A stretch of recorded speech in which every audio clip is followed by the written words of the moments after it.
All right. I will call the meeting to order. It is 7 o'clock, and as usual, the first thing on the agenda are the minutes of May 1st, 2018. Is there a motion to approve? Move to approve, subject to modification. Is there a second? Second. Page 1.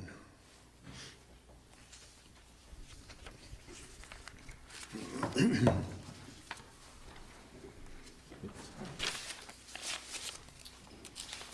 2.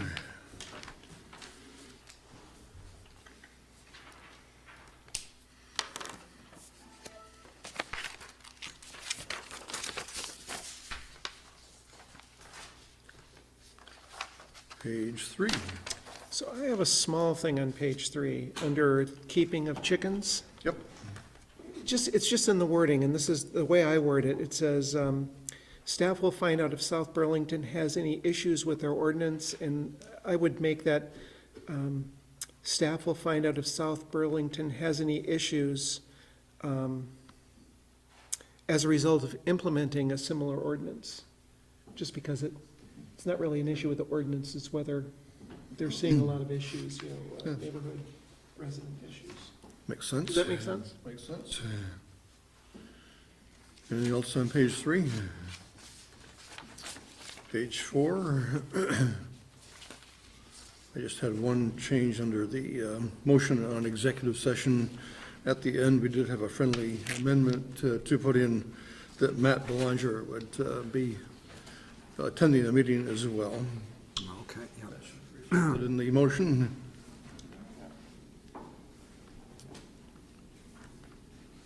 Anything else on page 4? If not, all those in favor of approving the minutes of May 1st, say aye. Aye. Aye. Aye. Any opposed? So we have approved the minutes.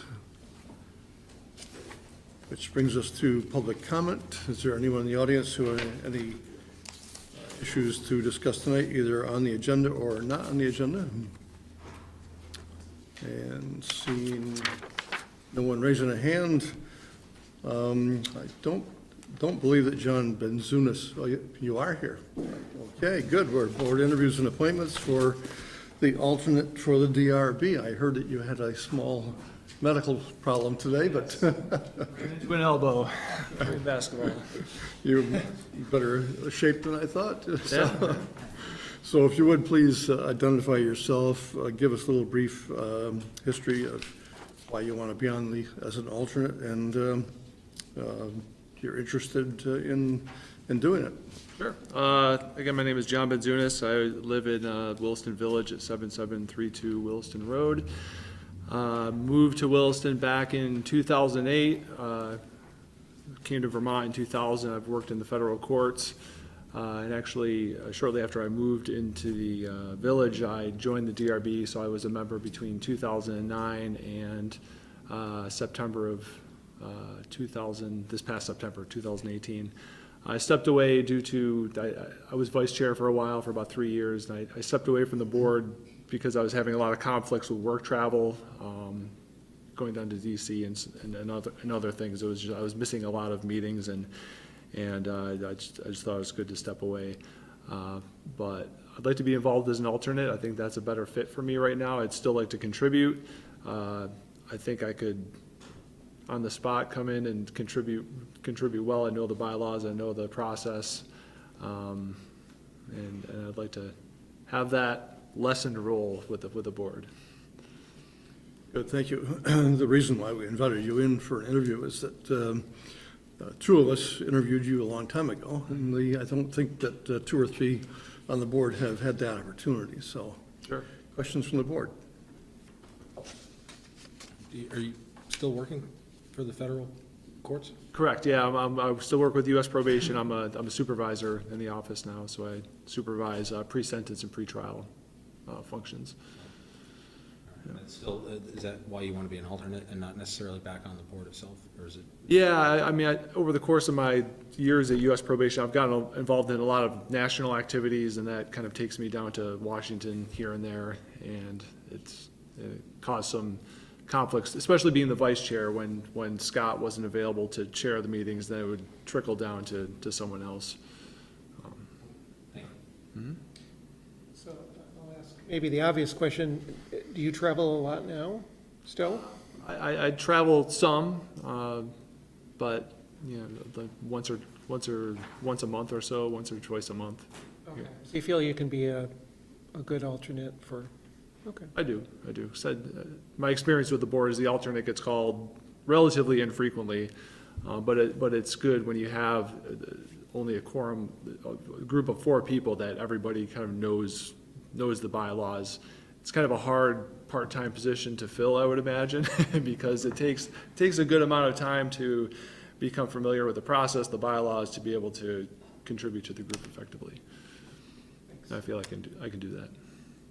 So the step in and be running is a great aspect of you being an alternative. I forget if I asked you this question way back when you first applied. It probably doesn't apply to you that much, but for some reason I get to ask this question of most candidates. It's the conflict of interest question. You know, how would you recognize it, and what would you do about a potential conflict of interest? Sure. Working for the federal judiciary, we observe the judicial code of conduct, and we have higher regulation or higher accountability than most branches of government. We have, as soon as you see a conflict, you have to identify it and take appropriate action, remove yourself from a case. During my time at the DRB, conflicts would arise here and there, and we would talk about it. We'd raise it with the chair, raise it with staff, find out if it was a conflict that rose to the level that you had to remove yourself from the particular application. So, I suspect you'd have a very solid answer there. Any further questions? Thank you. Thank you very much. We appreciate your interest in this. Is there a motion that's tonight? Move to appoint John Benzunas as the Development Review Board alternate for an unexpired 3-year term through fiscal year 2020. Second. Is there discussion on the motion? If not, all those in favor of the motion say aye. Aye. Any opposed? Thanks again. Congratulations. thank you. Thank you for coming. So moving on to the liquor license application, and we do have a reapplication from the one that we tabled 2 weeks ago from the Scale Poke Bar. And the people who would like the license are back again with us tonight. So I think the only thing different now is that you're not planning on doing an outside service at this point. Correct. Everything else remains the same from the original application. So are there further questions from the board regarding the facility?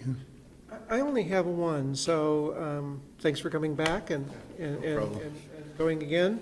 Our minutes, or at least our manager's report from the last meeting, or the minutes referred to seating at 8 inside, and I thought that came up in our last meeting, but the application says, I think it says 15. That would have been including the outdoor spaces. When I filled out the application initially, that was including, that must have been my mistake. There are only 8 seats inside. There are 8 seats. So does that need to be, I don't know if that needs to be updated, or, I think that's in the new application. We can change it. Yeah, I can change it initially, yeah, as long as that's in there. Any further questions for the applicants? I think we asked a lot of questions last time regarding the service and the certification of your employees. So if there are no further questions, then go ahead, Ted. I'd move to grant a first-class liquor license to the Scale Poke Bar through April 30, 2019. Is there a second? Second. Is there any discussion on the motion? If not, all those in favor of the motion say aye. Aye. Aye. Any opposed? Congratulations. Thank you. Thank you all very much. So we're at, I should know for your on the order of business, we're not going to take up item number 9, the stormwater loan agreement for Meadow Ridge, because the documents are not available tonight, so they will not be taken up. For the viewing public, we have one member absent tonight due to some family tie-ups, and we'll go on into the traffic calming review for Blair Park Road. I see Bruce Hoare is here, and is there a Stantec representative here tonight?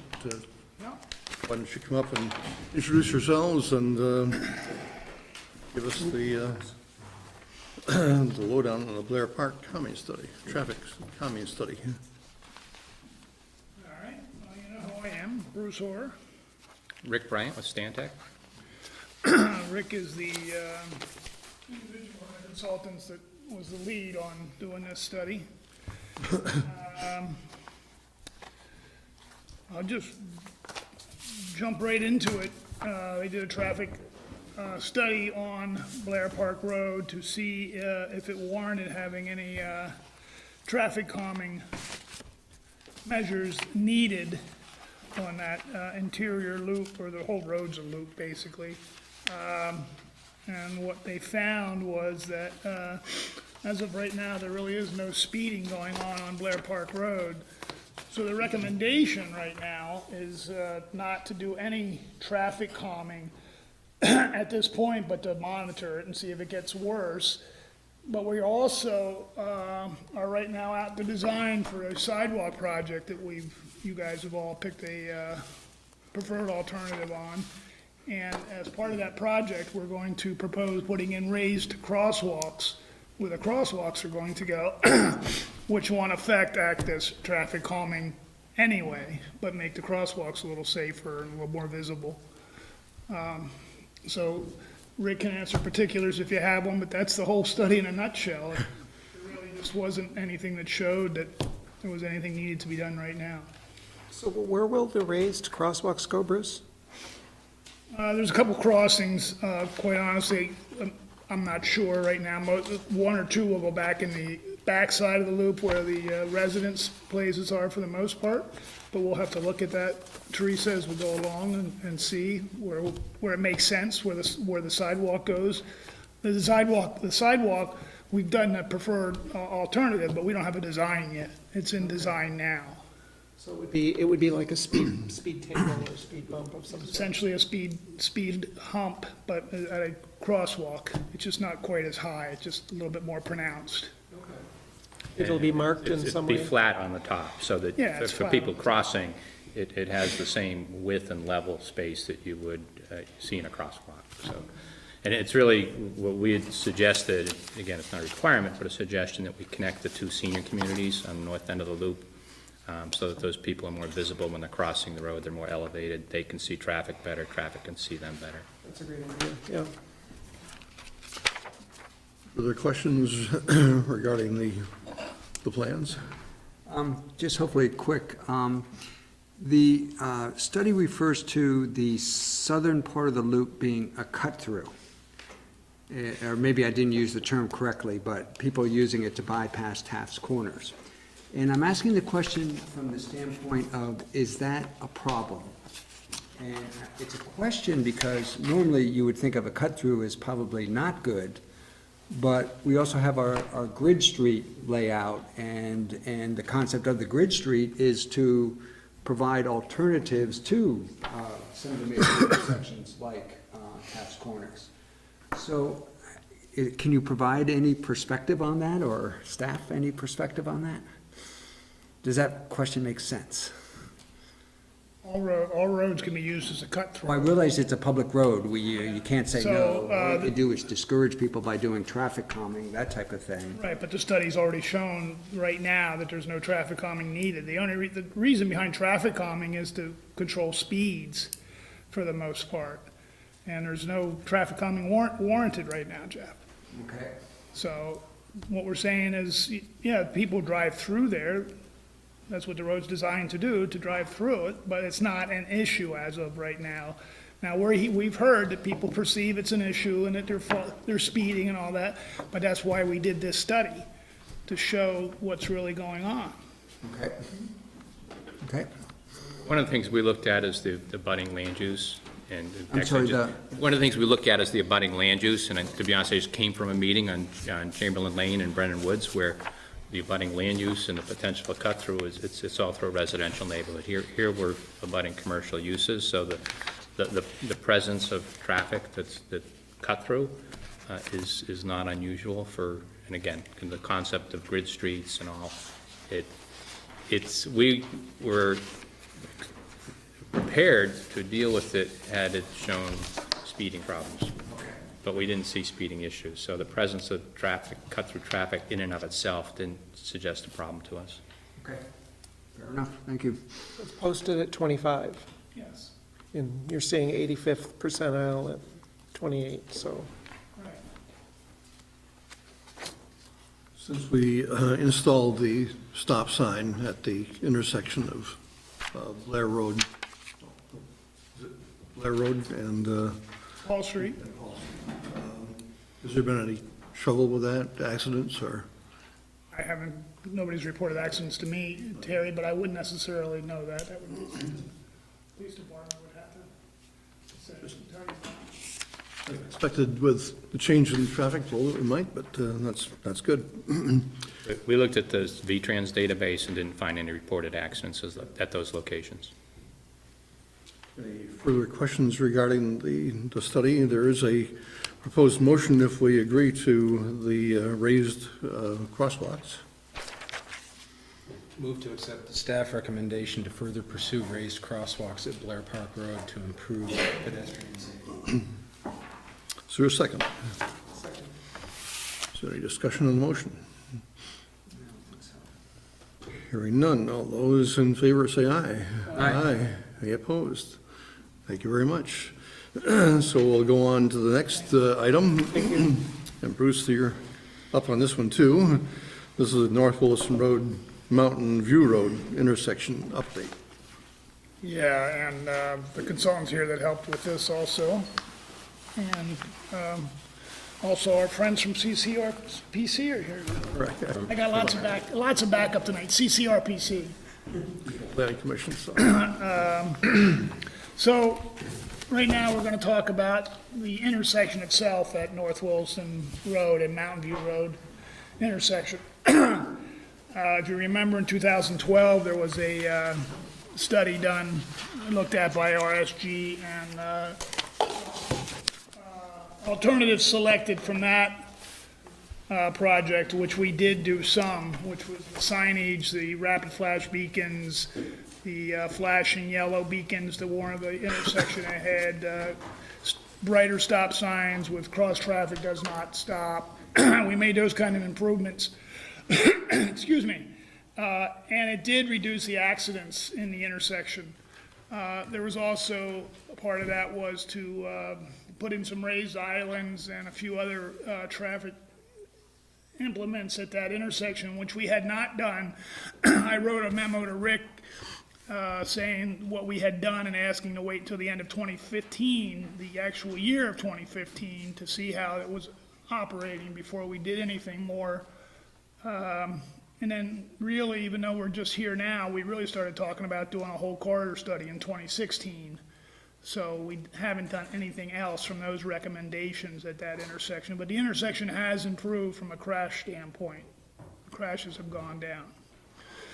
So then we came back to, okay, when the study was done originally, a lot of people wanted to see a four-way stop. It did not warrant a four-way stop at the time, but it was very close, and that's what the report even said. Not warranted now, but really close to making the warrants. Didn't look at it through the big study, the quarter study that was done, came to light, so we did ask RSG to go back and look at it to see where it stood now as far as meeting warrants for a four-way stop. And I don't know if I'm supposed to say I'm glad to tell you or I'm here to tell you, but it does meet the warrants for a four-way stop at this point at the intersection of North Williston Road, Mountain View Road, and Governor Chittenden Road. So based on that being the case, and since it meets the warrants, our recommendation is that we turn it into a four-way stop intersection. So questions for Bruce and RSG? No, I'm happy. So it's, I think that's what we thought it should be, but again, we're glad the numbers back it up now. And What changed? I mean, the traffic calming, some traffic calming measures were put in that reduced the number of crashes, but the warrant still should issue. It meets the warrants now. That what we did had nothing to do with whether the numbers were being met for them. It's the volume and the traffic that's going out there today. Even if we had done the rest of those improvements out there, Ted, it would still, the volumes would still be there today. the only thing I can add, and you're probably getting sick of hearing me say this, you know, I consider that my intersection, because pretty much every time I leave my house in a car or a bike, that's the intersection, the first intersection I go through, and you know, my observations may or may not be accurate, but it does feel like the intersection does get more traffic, makes it more difficult to, particularly in the morning, to leave and make that left-hand turn onto North Wilson Road. So, you know, personally, I'm very pleased. I think the four-way traffic, the four-way stop signs will help. So I'm not sure if Rick has some more information on the ordinance that we need. Well, normally the first step to implement this is for the board to change the town ordinance that regulates the placement of stop signs, and I still think that's necessary here. But when we were researching this, it turns out it's already listed as having a stop sign there. Inappropriately, obviously, because the board never approved a stop sign. I think it needs correction, though, because it isn't clear. It just says at the intersection, or it says on North Wilson Road at the intersection of Mountain View Road. And what it really should say is identify both north and southbound in addition to just saying that. So, and in addition, or in any case, there are some other changes that we're going to be coming forward, relatively minor adjustments, corrections, that we've discovered in the ordinance that we're going to bring to the board for a public hearing anyway.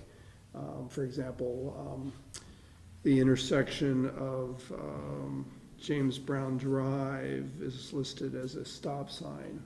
It is now a traffic light. So it's things like that that will be coming forward. So I think the process is still the same. We're going to recommend that the board implement this through a change to town ordinance. So if there's no objections, we'll ask staff to prepare the ordinance to do the appropriate changes. Okay. Would now be an appropriate time to discuss changing a two-way stop intersection to a four-way stop intersection is a significant change in terms of how people who use the intersection are going to react. We went through this when Route 2, Oak Hill, North Wilson Road went from a two-way stop to a four-way. Is now an appropriate time to talk about how we're going to deal with that, educating drivers? I mean, like a flashing light or something, maybe, or? I don't know what the. Part of the recommendations in the report as well, but perhaps Bruce and correct. We will notice it.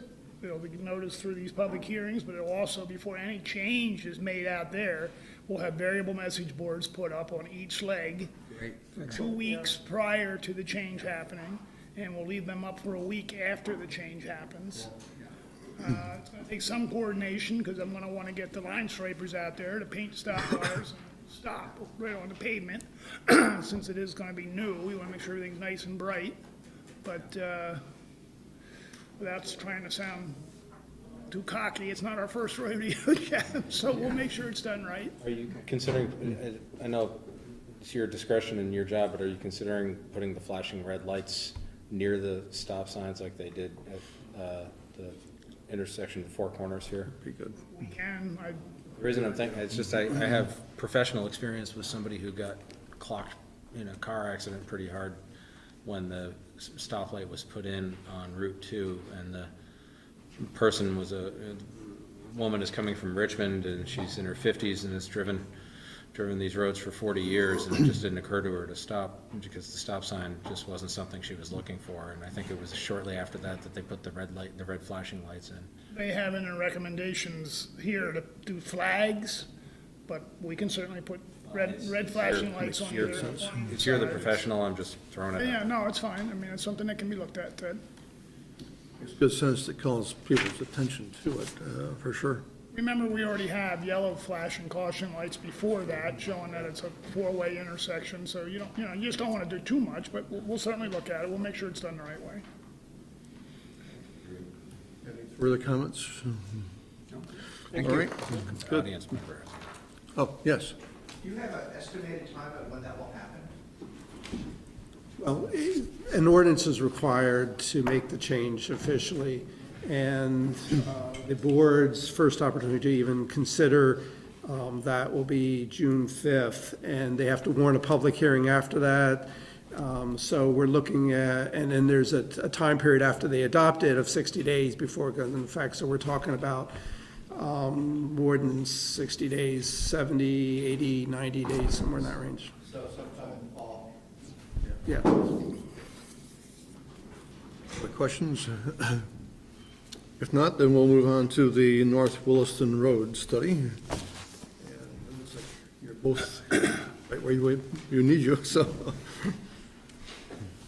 Yeah, well, this study, as you know, has been in front of you. There's been multiple meetings on the subject. Our memo now is to make suggestions for the preferred alternative recommendations. Because of how long it'll take to actually make it a four-way stop sign, some of these may actually even be done if you choose to do them before the four-way stop goes in. So in phase one, it's mostly to install signage as per the recommendations in the plan. Well, there's three phases, so phase one is the stop signs, which we'll have to wait for the ordinance to get done. The chevron signs on the corner, at the twisty corner on North Williston Road. Speed activated curve warning sign, obviously we'd have to purchase. The pedestrian signals, we have to be a little bit careful of, because if we're talking about rectangular rapid flash beacons, there's quite the criteria now that you have to meet before you can use those. If it turns out that we can't meet the criteria, there are other pedestrian crossing signals that we can use. They just won't be the rapid flash beacons. So that's all part of phase one. Phase two is, well, we're recommending doing phase one, get the four-way stop in, and then, go a season, or at least through the winter, see how that works out and everything else. And then phase two would be speed tables, radar speed feedback sign, and what's that, almost 4/10 of a mile of the center line rumble strip, which is down basically through the S corners down there to keep people on their side of the road. This is not on the edge of the road, but actually down the center line, so people would know if they're crossing over, they'd hear that rumble, keep people in their lanes, which is a real problem coming up through those corners, which probably everybody has experienced. And then phase three, if you wanted to look at that, is the big ticket item of trying to put a path down through there, and kind of unfeasible, but something that can certainly still be looked at down the road. We're talking, $3.9 to $6 million with the property and everything you'd have to take. So we're not actually even making any recommendations to phase three right now. So, looking at the money for phase one, do we have enough funds to do that in this fiscal year, or the next fiscal year? We have enough money for the signs, are not a problem. We have some money in capital still from we put 10,000, I think is what we're down to in that fund now for special kind of projects like this where we funded things out of before. So the answer's yes and no. We have money to do some of this, Terry. I am gonna go back and say that since this is a CERC alternatives project, we should be getting funding for this. We shouldn't be having to pay for this. Just a clarification, it's not technically a CERC alternatives project as of right now? We will argue about that, or Okay, Yes. just want to be clear, it's not currently a CERC alternatives project. You can make that argument, and I don't disagree with you. Who would we make that argument to, the RPC or to AOT? Or both? Both. this route was identified as part of the CERC alternatives. So we will make that argument in that case quite strongly. Questions from the board? They paid for the study to be done because it was a CERC alternatives project. So it'd be kind of hard now to say it's not part of that, but we'll have that discussion. The only thing did you want to? No, please go ahead. The only thing that concerns me about this, and just as a cyclist, is the rumble strips on the S-curve, because you kind of want cars to give cyclists room, and you're trying to keep them in their lanes, and one of the worst spots, that's probably the scariest spot on the road, is in the S-curves for a cyclist. So, I don't know, I'm kind of Yeah, it's a good point, and if I could add to the cyclist concerns, being a cyclist myself, is one thing I'm not seeing here is the concept of increasing the shoulder. And sort of it's, That is in Phase phase three. three, well, Jeff. that's the bike path. wide. And making the road wider.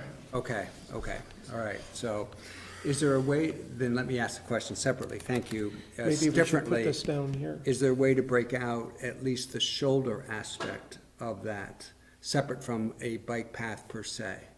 We can ask them to go back and look at that again, but that's gonna be, you're gonna be in the, it's so tight down through there with those ditches and everything. The only way you're gonna do it is to take right of way and start doing your cutbacks and everything. So the answer is no, there's no easy way to do that. Okay. As far as the concern, I mean, I appreciate what you're saying, but as far as the concern about keeping, in their lane instead of moving over for a bicyclist, is if people follow the rules of the road, they're not supposed to try to pass a bicyclist till it's clear and safe to do that.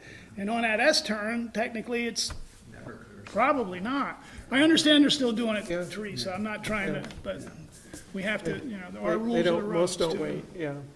So, We did look at like just the bike lane as one of the alternatives through there. And you run into, like Bruce is saying, you run into the same issues of, a very narrow area, especially through the curves. And then once you get down into the North Williston Village, the houses are right up on the road. So there are some serious constraints there, which is what escalates the cost. And so we talked about, doing either a widened, bicycle lanes, or a path separate, or both, or, what the various impacts are. And there's no easy way to make a consistent facility through there. is there any way to make the road lanes smaller? I mean, maybe they're already minimum now. I don't know. Already down to 10 feet. Yeah. They're 10 feet, I went and measured them. The report says 11 feet, and I was sure that I was right. I went out there today in the rain and measured the width. They're 10 feet wide. So that was a mistake in the report, that they're 11 feet right now. So, It's still draft, we can correct that. yeah, no, that's fine, but it wasn't that big a deal. I just wanted to make sure I wasn't crazy, so. And that's a minimum, I take it. I'd let the traffic engineers talk to that more. I mean, there are places where you're doing 9, but it's a pretty busy road, lots of volume. I don't know that anybody would recommend going down to 9 feet. For this roadway classification, you wouldn't want to go below 10 for the volume and the speed of traffic. Further questions? It's not a question, it's more of a comment, and I'm supportive of these phase 1 and phase 2, and I actually think if you look at the price is, I guess, reasonable, doable, that type of thing, and certainly worth investing in our road. My concern is that with the volume of traffic on that road, that's kind of in a sense, the white elephant in the room. With that volume of traffic on the road, it's always going to be difficult to have that road, it's always going to be difficult to increase the quality of life for the people who live on the road and the people who use that road, just simply because of that traffic volume. And until we can either deal with the traffic volume, which I don't think is something we can. We heard the comment before, it's a public road. People are going to use it. It's one of the few crossings of the Winooski River. It's always going to have a lot of traffic on it. Until we could do something drastic in terms of realigning the road and widening the road so there are decent shoulders, which comes with a huge price tag, the impact of what we do is going to be, I don't want to say it's minimal, but it's going to, I think, be dwarfed by the volume of traffic, the trucks that use that road. I think you're going to see a change in how the road is used when you put in those stop signs. I think what you're going to see is you're going to see North Williston Road is going to become a less desirable route, but Thank Mountain you, View and I is going think to you're become. absolutely right, yes. But Mountain View, on the other hand, will probably become more desirable. So you're just going to see a shift of how people Okay. use it. People adjust to the traffic conditions. It'll be interesting to see how, the initial steps of phase one may impact, yeah. So that's a good point. Is that something that will happen? Will you, wait a year and see how things are going? For what, Jeff? Just see what the impact of these, phase one and phase two, for instance, are, and how they've affected use of the road, how people feel about how the road's being used, that type of thing. Sure, we can always go back and relook at things. That's why, phase 3 is evaluate additional improvements for future if you want to do that. But I wouldn't recommend starting to do that right now. But you're right, the only way you're going to change that road as far as for the real long term, we've been through that, is to turn it into a highway. I mean, what did that road start as? Started as a gravel road, Probably a farm road? started as a cow path, probably. I remember, Bruce, you talking about having trouble with pavement because of the base just isn't there. Well, I know another public works director that grew up on that road, remembers playing baseball out on the road when he was a kid, so, anyway. I remember when the bridge across the Winooski River was out for a couple months, maybe it was longer. Yeah. Any further questions from the board? There are folks who live on North Williston Road that are here in the audience. Any comments from you folks tonight? Yeah, sure. If you just identify yourself and.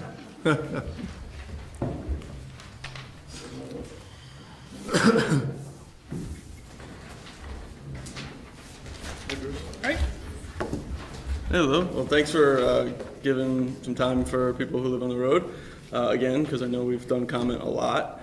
My name is Jay Diaz. I live on North Williston Road, 2187, and I love my community. I love living in this town. I love all the people who live near me. My main concern is not so much the volume, because what are you going to do about that? I think is a good response. It's really about safety. And that I've seen multiple accidents in the 3 years I've lived there. People going off the ditches. I mean, my wife helped somebody whose hand was completely busted up after an accident. I saw one just a few weeks back. And the speed at which people drive on the road is pretty intense. It's 35, and I mean, I don't have a speedometer, but they're going really fast, up the hill and down. So that's really the main concern. There was nothing in the study about changing the speed limit, which that's the decision of the town and the studiers. But I think if there's anything we can do to limit the speed, particularly in the hollow where they're coming down the hill. My mailbox has been torn out. My other neighbor had their house run into, so I think, and I know our neighbor across the street moved their house back. They took it off the foundation and moved it back because their house got run into. So I think that it's a real concern about just the speed more than anything, and I think anything we can do to handle that is a good move. Particularly, the one thing in the plan, I mean, I think the preferred alternatives are strong. The one thing I would say that's missing is something when people are coming north into the hollow, something to slow them down in there a little bit more. So, you know, maybe around Fontaine Lane, having another one of those tables or radar signs or whatever. So, thank you very much. So we've heard the recommendations, and we have, Could I just for this gentleman's, in the phase 2 with the speed tables, there are 2 speed tables down in that area, and a radar feedback sign before Fontaine Lane, coming before you even get up into that. Down the way though, right? Are there opportunities for more folks to speak as well? One by Fay Lane, one before the railroad tracks, and then a radar speed sign. So they're not that far apart, and they're pretty close. so you have But we can certainly a look at question or comments? May I speak as well? Oh, of course. Oh, thank you. Should I come up or just stand? You know, whether which, if you just identify yourself, please. My name is Sarah Burton, and I live at 2454 North Williston Road. We have been there for about 8 years. So we have a lot of experience with the traffic. I have 4 little kids, and as I was leaving tonight, they were eating dinner, and I was coming here, they said, I really hope they do something to slow down the traffic, because I don't feel safe crossing the road. Mommy doesn't even feel safe crossing the road. And it's not just crossing the road, it's going to my mailbox that I have to pause and wait for traffic because of the speed at which people travel. And obviously we've addressed the fact that the volume isn't going to change on the road. And I think those of us that live in the North Williston community, although our population is small, it really is a close-knit community. And we were very excited by the study and the recommendations in the study. And I was excited to see some of the things that were going to be implemented in the different phases. One of the things that I saw that was, in my opinion, missing was the restriping of the road or the relining of the road to make them narrower. And that seemed to be a suggestion that was inexpensive and could be implemented shortly. That seems like that would have a positive impact on speed. That wouldn't cost as much as some of the other implementations. The other thing about this, where the speed tables are and the radar feedback, it's farther north from where the hollows are. And I would, from my opinion, where people seem to garner the most speed would be not necessarily in the straightaway, but more up in the hollow, which is what Jay was speaking about, something to slow them down before they've gained the most amount of speed at the end of the hollows. And there were a couple of recommended speed tables within that area, I think on either side of Fontaine Lane.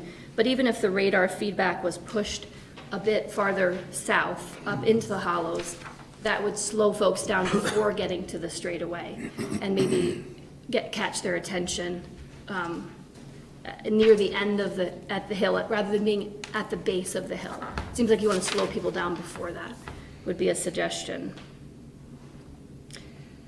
So I look forward to slowing folks down so that it's a safer space to be. I mean, I'm not suggesting that until you have like phase 3 that we can really walk around down there, but just slowing people down so we feel safe enough to go to our, mailboxes and pull out would be appreciated. Thank you. Good, thank you.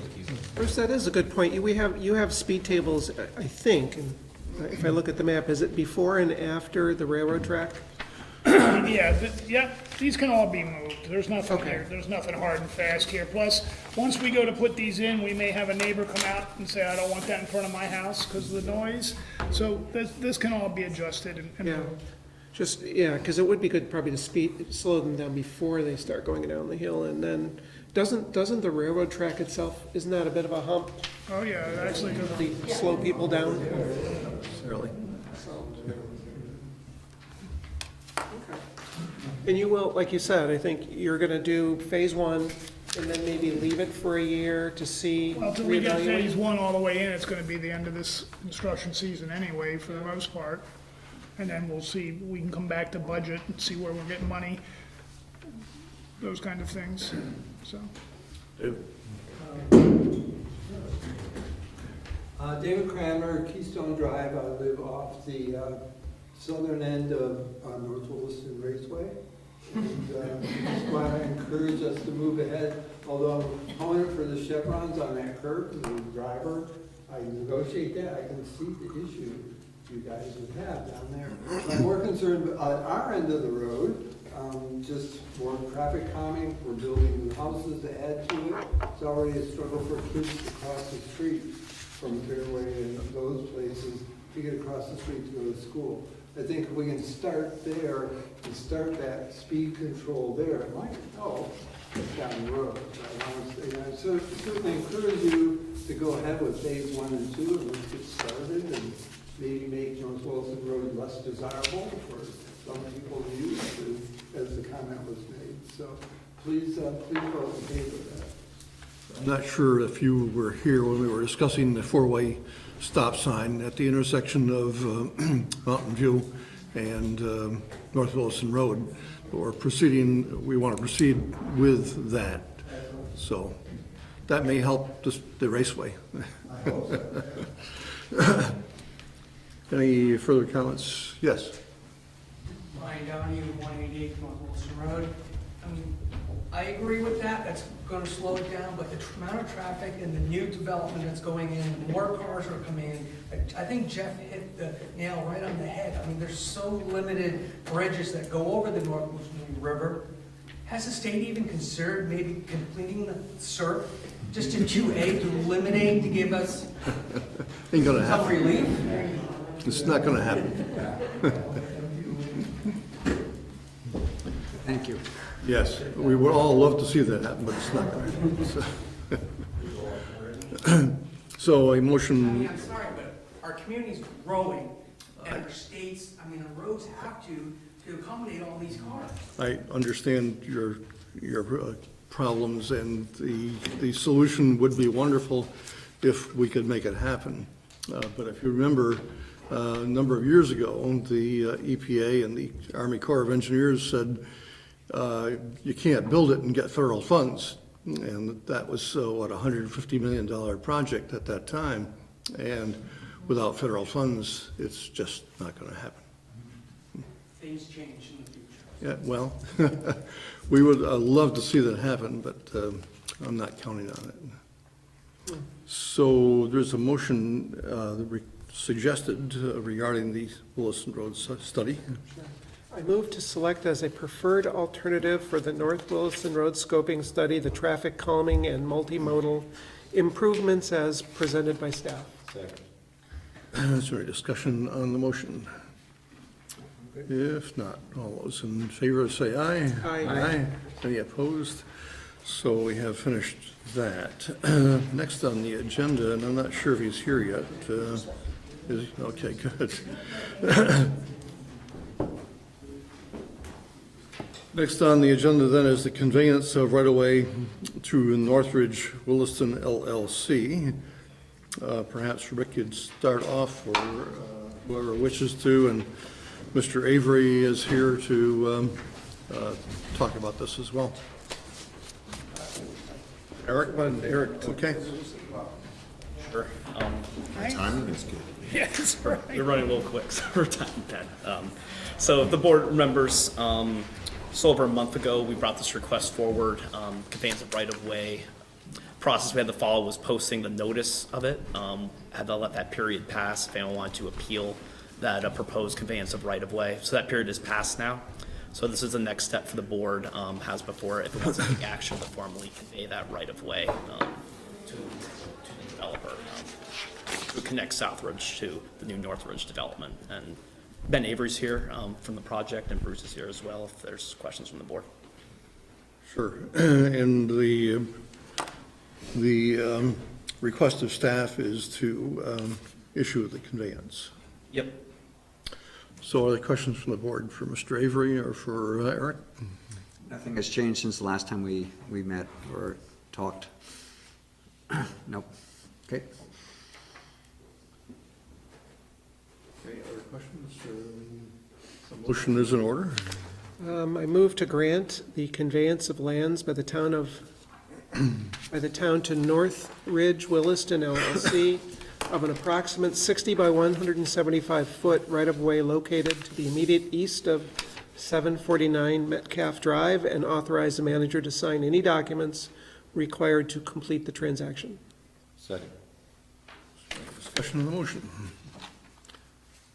If not, all those in favor of the motion say aye. Aye. Any opposed? So we've done it, and thank you for being here. You've surpassed Essex as the quickest transaction ever. We discussed it before, so. Yes, we have. Yeah. Thank you very much, appreciate it. So moving on to development bylaw discussion on the poultry definition, and Eric, you've written us a memo regarding this. So, when the board moved on the town's unified development bylaws proposed a couple of weeks ago, the board removed this section relating to poultry after our discussion relating to, this would also encompass ducks and geese and other types of poultry.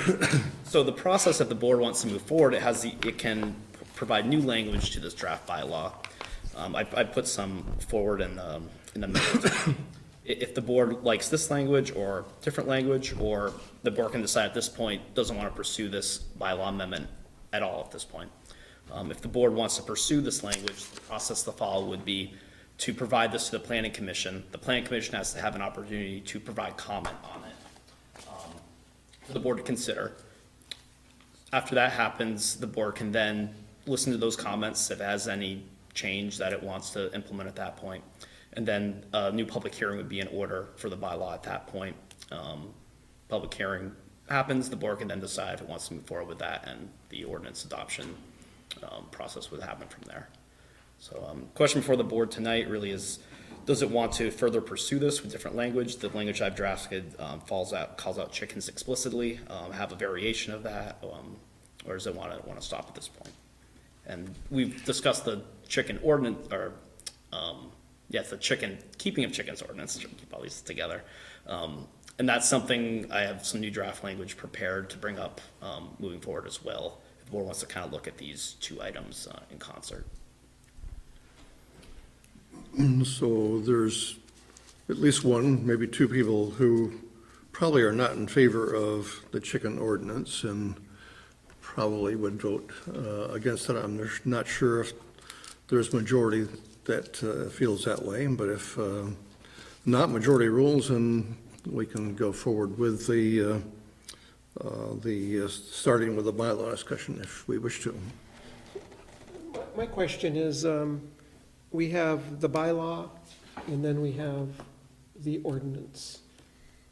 So the bylaw is more or less the zoning ability, it basically allows the ability to keep chickens, female chickens, in a less than 1 acre lot size. And then the ordinance defines how they would do that. Is that the way the way we look at this? Do we need them both? So if we approve this, does it immediately allow, or when I say we approve, we can't approve it because it's got to go through the process. But after it goes through the process and is approved in the bylaws, without an ordinance, does that mean people can practice this without any rules? So it almost makes sense to do them in the other order, doesn't it? Do the ordinance first if we decide we want to do that, and then apply a bylaw. Or am I thinking of it wrong? Well, I think we need to do the bylaw first, but not adopt it until we have an ordinance to look at and then adopt them together. Okay, and is that because the bylaw is a longer process, or? Well, the ordinance is longer. But we're trying to move both ahead. Okay. Kind of simultaneously, but not have one get further ahead than the other. And this is just a referral at this point. The board's not taking any action other than, if you don't want to refer it, obviously that's an action you can take. So, but the referral allows the planning commission to come back, and then we can work on the timing of the scheduling of the hearings for both the bylaws and the ordinance itself. But if there's no interest in moving forward at all, then, as Terry said, then, why even bother with a referral? For my 2 cents on this issue, I'm actually leaning against the poultry, keeping of chickens' rights in the first place. But I think, but I haven't made up my mind yet. So I would like to see this go to the planning commission for them to have comment and move on. We're not, correct me if I'm wrong, we're not approving anything tonight. No. It's just referring. The only fear I have is, I don't want to get the pro chicken faction in town. I don't want to mislead them into thinking that I may, that I'm definitely in favor. I genuinely have not made up my mind yet, but I think that it's worth sending to the planning commission. I'm okay with that as well. I'm more in favor of it until we hear information that says, for instance, we asked last time, I think, that the staff check with other towns, populate like South Burlington, that have implemented such a thing, and are they having lots of problems? And we've done that, but, that, I think we can talk, when we get to the ordinance part, we can bring that up and talk about that. I had a conversation last week with both communities. I'll just need to organize my notes to the board on those conversations, and we have that next. Okay, great, super. I'm in support of moving forward. I do have some questions, Eric, if you don't mind. Sure. I was a little confused, easily done, by the way. In your memo, under the new draft where it talks about 20.10.1, is a permit needed to keep livestock on a residential lot? And it appears the answer is no. But then it talks about livestock on residential premises are subject to 20.10.2, and there again it says no permit is required. And I just was confused by that, because I thought last time we've always talked about a permit being required for lots less than an acre. Yeah, what I did here is I left the language as the planning department and planning commission had drafted, and I switched out the words poultry in here with chickens. So I'd have to check with them just on the intent there, but I think it may be all livestock, so it may be something we want to clarify further. Okay, all right. If the ordinance is adopted. If I was confused, possibly others might be also. Okay. I'll flag that. Thank you, Jeff. Thank you. And just when you're cleaning up language on the very last one, 2010-24, the very last line, there's an extraneous "the" that begins that last line, so. Oh, yeah, regular removal, okay. Yeah, wow, eagle eyes. So if there are no more questions, a motion has been suggested. I'd move to consider making changes to the language pertaining to the keeping of poultry in the Williston Unified Development Bylaw, sections 20.10.2.1 through 20.10.2.4, and send draft language to the Planning Commission for an opportunity to provide comment. Is there a second? Second. Is there discussion on the motion? If not, all those in favor say aye. Aye. Those opposed, say no. And we were sending it on to the Planning Commission.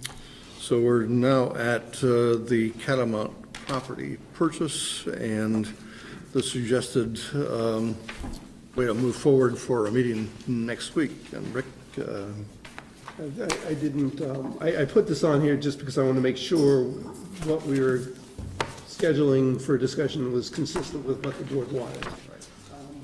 And so I think I included a draft agenda with the packet. yes.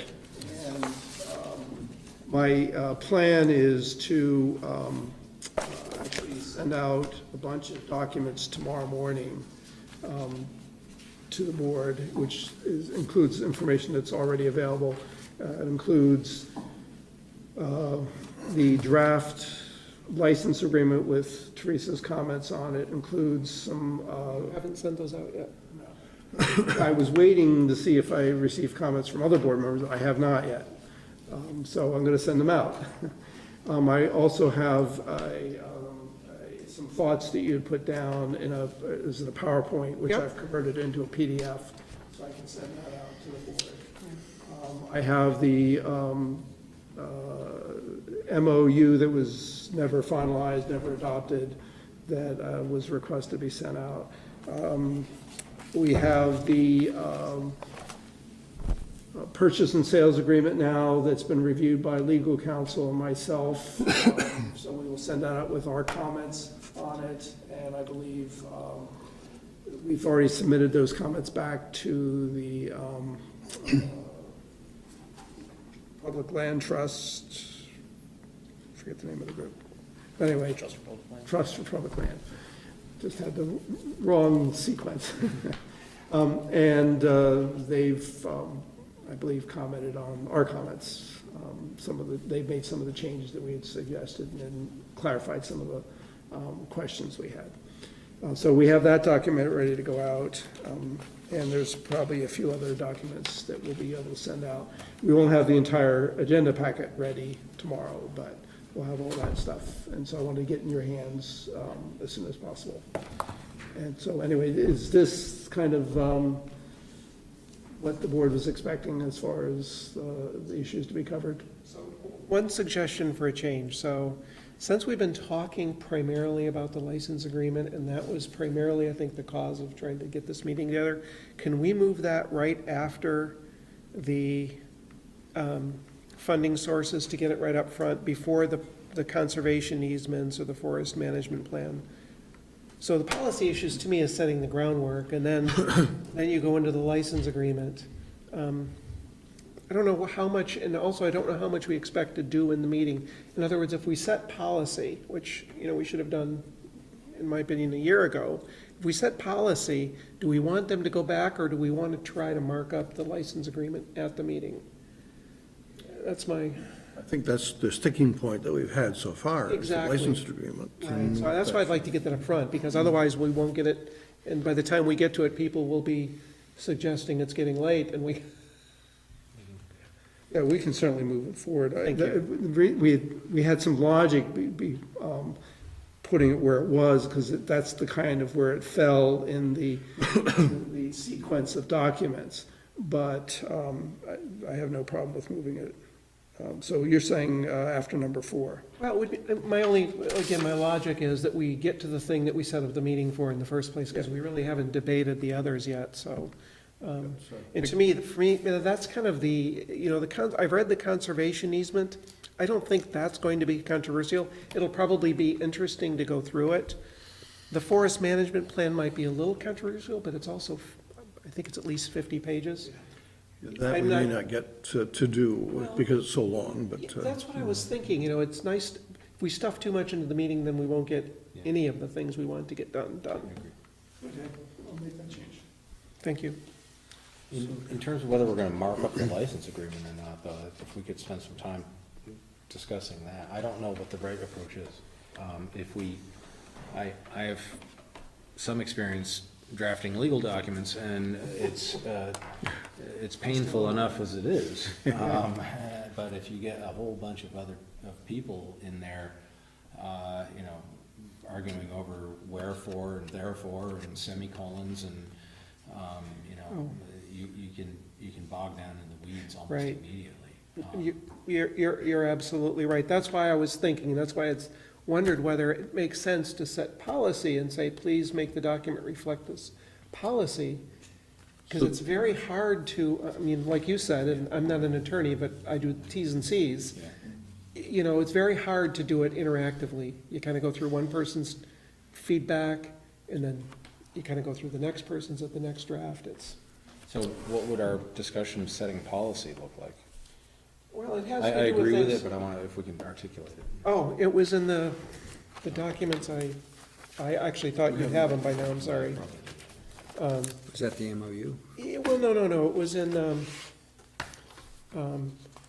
in terms Oh, yeah, of, okay, no, yeah. setting the policy, do we want to give somebody a full lease to the land? In other words, do we want to give away our rights to town rights to the land to somebody, or do we want somebody to come in and run programs for the town? What is it, do we want to, for instance, just give you, I know we didn't plan a long discussion, but I know Kate come in here last time and said, everybody I've talked to likes this agreement. I haven't found anybody. Well, I've done my own polling. I walk the bike path every night, and I know a lot of people as a result, and I haven't found anybody that thinks it's a good idea, that benefits them. Now, I have to say, I haven't gone and specifically flagged down the bicyclist or anything, because, different constituents, but people, normal, typical residents say, well, what am I getting then for my $600,000? I'm not getting a discount in the tickets. We're giving the land to somebody else. What exactly are we getting? Because I'm not really, from a town taxpayer perspective, they don't feel like they're getting anything. And I'm not suggesting we don't do the deal. I think it's great to conserve the land. It's what we save the money for. But we should make sure that it's a.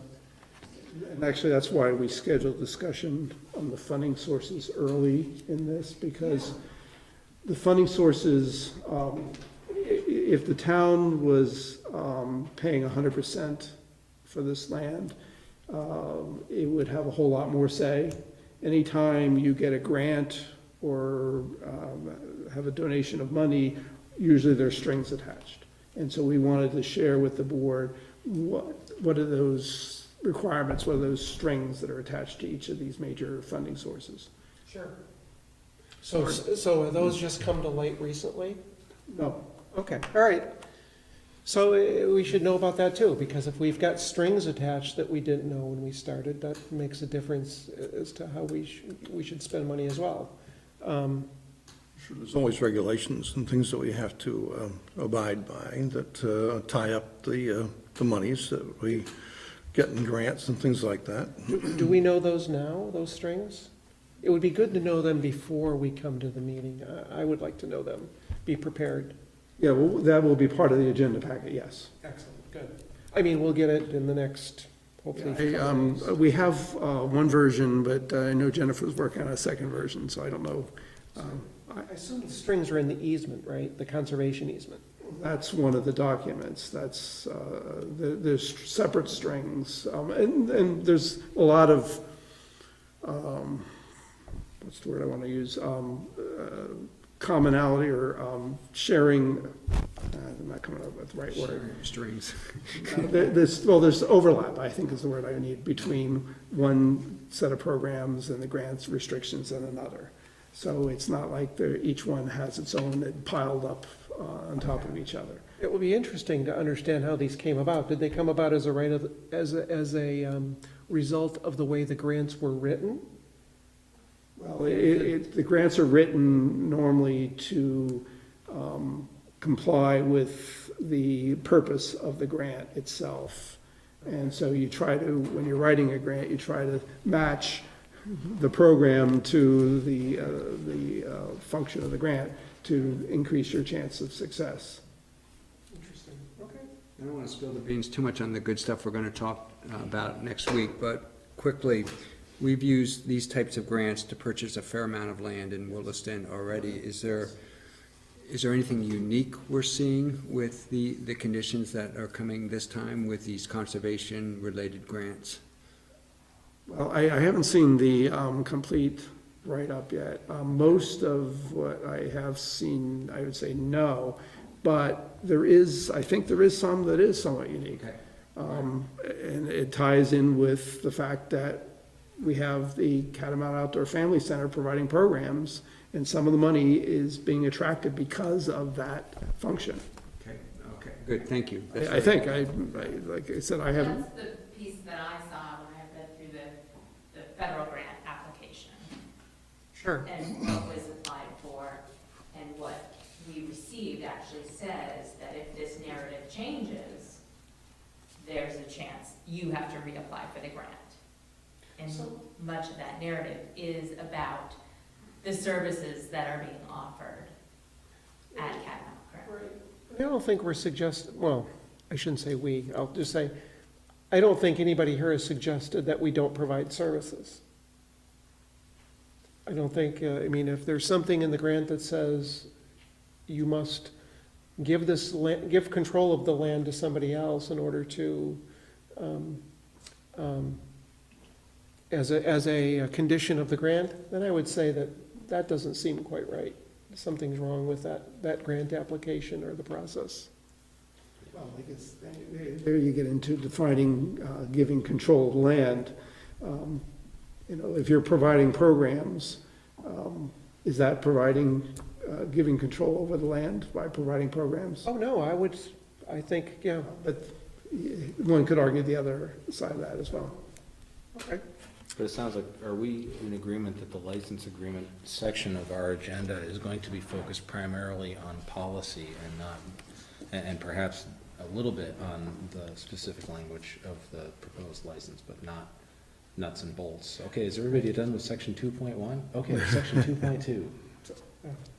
Is that? I'm okay with that, yeah. I don't want to. We have to recognize Get bogged down. that this is a negotiable thing that we're dealing with as well, Yeah. so that we have more than just us that is going to be involved in discussing whatever we wish to have in it. That gets a little bit to my question. And so this will be a public meeting, obviously. And I think if it was something that where it was just the select board questions and interaction and dialogue and discussion, we could easily fill an evening. Having the public participate is going to, we could fill, I guess my question is how is the meeting going to happen? How are we going to have, what with the public? Even anticipate right now, and frustrated everybody because we still have so much more to go. Does that make sense, that kind of concerned question? Certainly does, and it's more of a discussion group for us to give the input to all of our constituents about what we understand is the process and what we have agreed to so far and what we may wish to have in the agreements that go forward. And there can be limited amount of input from the public at this point, I think. Certainly we'll need to have other meetings that that allow the public more input on it. So do you moderate then, Terry, as we're trying to have a discussion on policy in the public view, do you moderate then the ability of the public to interject in that? Or? That's what the chair does, yeah. Okay, so that's what you would. We need a bigger hammer, right? Well, it makes a good noise. Thor's hammer. I've used it before in other venues, so yes. So maybe we would start maybe with Terry, maybe you can explain the process. The we're trying rules, to yeah. Go, I don't know, is that? That's part of the rules that we set up on the first meeting, is that we talk about allowing the chair to set the rules of the game, so yeah. Okay. So are we ready to move on to the manager's report? If we are, we can do that. Yeah, good, thank you. So, let's see, where do I start here? Well, actually, I'm going to have Jennifer talk about the finance report. And why don't we start with that? So we are 10 months through the fiscal year. And things are trending better than budget expectation in most areas. Revenue's up from what we had budgeted. Most recently, we got our local options tax receipts that were distributed this afternoon on your desks. And for the rooms and, for sales tax was up about 12% over what we anticipated for this quarter. So we were anticipating about 510,000. We had about 570,000. And rooms and meals tax was up about 14% this quarter. Yeah, so, Do we know why? Do we understand? Good food in Williston. The rooms and meals is actually consistent with what it has been for the quarter. But the sales tax is way out. We haven't seen 570,000 since well before 2012. Probably going back to 2006 and 7 is when we saw numbers that might have reached that. So and unfortunately, the state can't give us any detail on this. I asked last quarter because it was up higher last quarter, and they can't give us any specifics. do you get the, is there any effect on the new Amazon tax, does that factor into this at all, or is that something that? Well, I got to believe it's part of it, yeah. But we don't know how much. Is this the first quarter or the first? No, it was up significantly last quarter as well, and. No, my question was, is the taxing of Amazon purchases, when did that commence in our? I believe that started back in July. July of last year. Yes. Yeah, so we saw a significant bump in the fourth quarter, which is the October through December period, and then we're still seeing that again this quarter. And that was one of our suspicions that we had, and we asked for some additional detail from the state, but they can't give that to us. So This is, these numbers are on the heels of the Toys R Us closing down, although it was closing down during this. So I've heard rumors about Bed Bath & Beyond struggling financially. We know that Target is going to be opening at some point in South Burlington. That'll have an impact. So, Well, whatever's causing this bump, we hope it continues. I don't think taxing of Amazon has any effect on their business or improves the local, people were worried. I don't think that has any factor at all. Amazon is all convenience. I might be mistaken, but it might be a Supreme Court case that's dealing with this issue, but. Federal Supreme Court, yes, there is. Yeah. So that, obviously, if it goes against the, requiring all the different companies to contribute sales tax, then that's gonna have an impact on the state as well as the town. That must be like the eBay letters we're getting from the president of eBay saying, please, we're gonna fight this to the bitter end. So we did anticipate to use about $818,000 of our reserves in this year's budget. Based on where we're trending now, and if we don't have any unanticipated expenses over these next few months, I anticipate that we're only going to use about $200,000 of that. So, of that $818,000 that we had budgeted to use. So again, another year we're adding to our reserves. So could we use some of the monies that we don't use to lower the tax rate? For fiscal year 2020, we could. But not I don't believe that we can adjust the budget that's been approved by the voters for 2019. But we may want to be more aggressive. I think we were trying to be more aggressive in 2019. We may want to try to use that even more in 2020.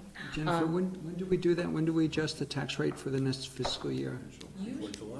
Yeah, you will see that in the June meeting, the second June meeting, we're bringing rates. So the listers are working on that right now. And grand list estimates, I've heard some estimates that are, the grand list may be higher than what we had put in our budget as well. So that's a good thing. That will further. That would bring our tax rate down lower than the 2% that we had kept it at. So, but we'll see that for sure. I believe they have to post that publicly, I think, in 2 weeks, so May 29th. And then I'll get the number shortly after that to bring to you. On the expenditure side, we, again, are seeing some departments that are under budget. Police department, well, we are addressing those staffing issues. We won't see that until next year.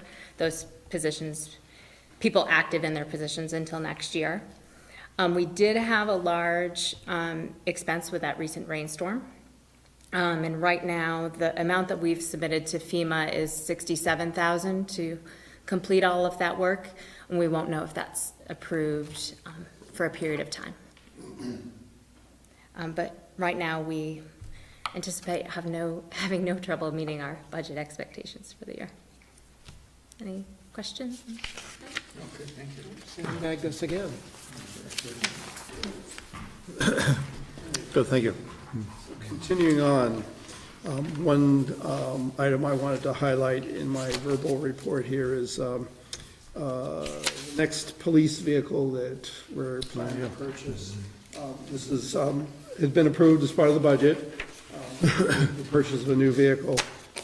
But what we're purchasing is something a little bit different. It's a pickup truck, and it's a police pursuit rated pickup truck. I have a couple of photographs of it here and some specifications. This is being requested for several reasons. Increasingly, the police department is required, each police officer, to carry a fair amount of equipment, and it's difficult to fit it in the trunks of the normal police car. In fact, it's even difficult to fit in the SUVs that we have. And so the thinking is with a pickup bed, you have a little bit more room to store a lot of stuff like this. Like, there's measuring devices when you want to test a truck to see if it's overweight, for example. So that's the kind of thing that we'd be carrying in this particular vehicle. It also does have room, though, if you need to transport a prisoner. It's got a back cab, so we can accommodate that. We're not the first town to consider this. In fact, the company wouldn't be offering this if there wasn't a demand for it. So we'll have to see how it goes. It'll give us a little bit of variety because we'll have the traditional police cruisers. We have the several SUVs that have all-wheel drive. And we have this vehicle, which also will have all-wheel drive available. So it gives us some flexibility. Anyway, it's a little bit different, so I figured I'd just mention that as part of my report. Quick question on that, Rick, sorry. You mentioned the scales, so I picked up on that. Does the police department check truck, I assume it's truck, they're to weigh trucks? Yes. To make sure that they are complying with the town posted limits and that type of thing? Yes, and the fines are extraordinarily high if for some violations, certain violations. Okay. So do they have to measure every wheel? no, it's kind of on a spot check basis, and usually there's an indication, that the officer will look at it and say, that looks like it's pushing the weight limit a little bit, and so that gives them probable cause, and they can. I was asking just because I did not know that was a function the police department did. Yes, okay. we do.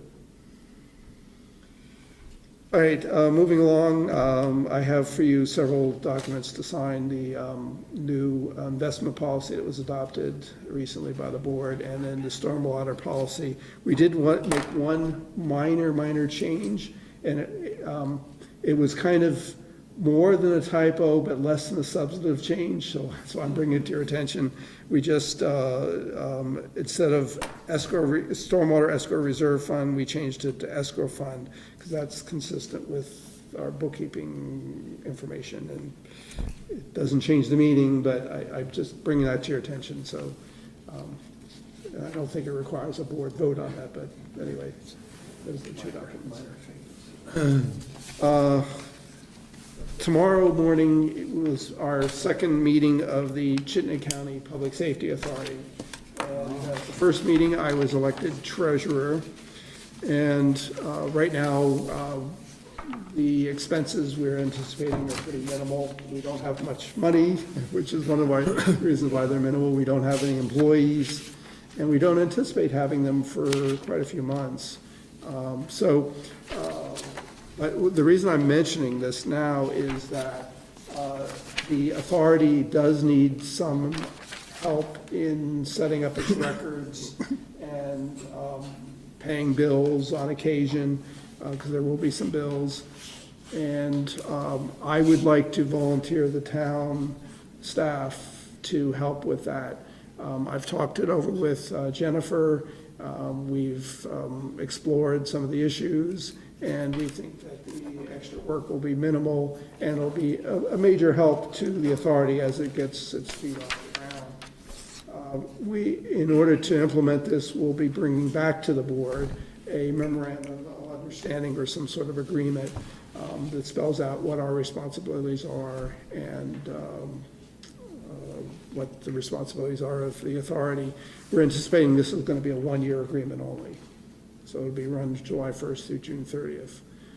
And if there's any major changes, the wording we've put in there is, like if they add any personnel, then we have to renegotiate the agreement, because that obviously would change the workload.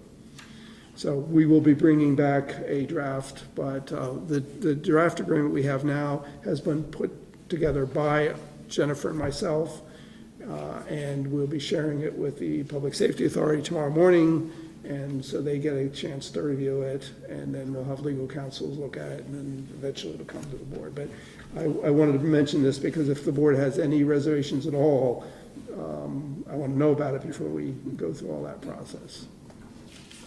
Okay. Thank you, and that's all I have for this evening.